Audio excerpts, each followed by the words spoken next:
Tidus was furious. As he stared out at the crowded room, full of employees of Starfire Security and their invited guests, he kept glancing at the empty chair to his right, Adam Cain's chair. As one of the primary owners of the company and undoubtedly its most famous agent, Tidus was counting on him to make an appearance, maybe even say a few words.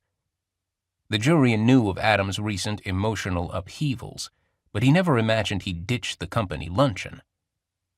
Tidus had already allowed him to skip the main public ceremony the next day, but this was an event with Adam's co-workers and friends. There was no excuse for his absence. And then Tidus glared at the two females, seated at different tables in the audience. As his gaze shifted between them, he was sure others in the audience would see his scowl aimed at them and questioned what they could have done to piss off the boss.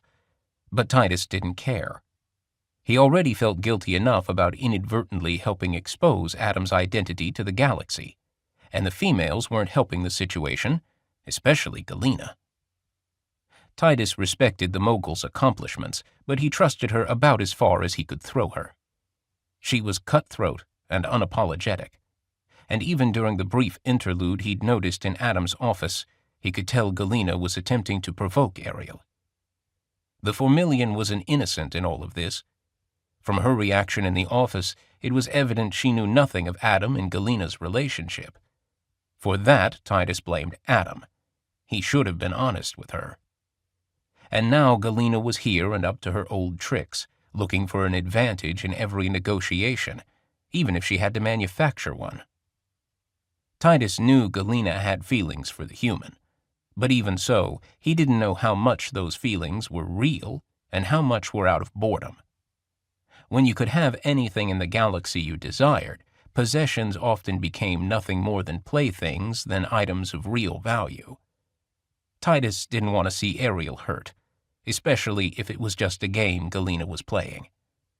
But still, that did not excuse Adam.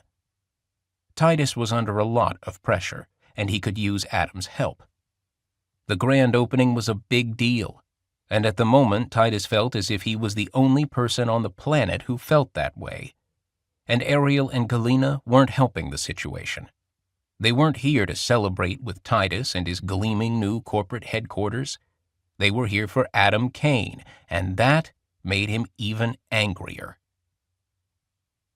The official part of the luncheon lasted only about 45 minutes, as Tidus opened the ceremonies with a speech and then closed them with a shorter announcement, detailing the timetable for tomorrow's events.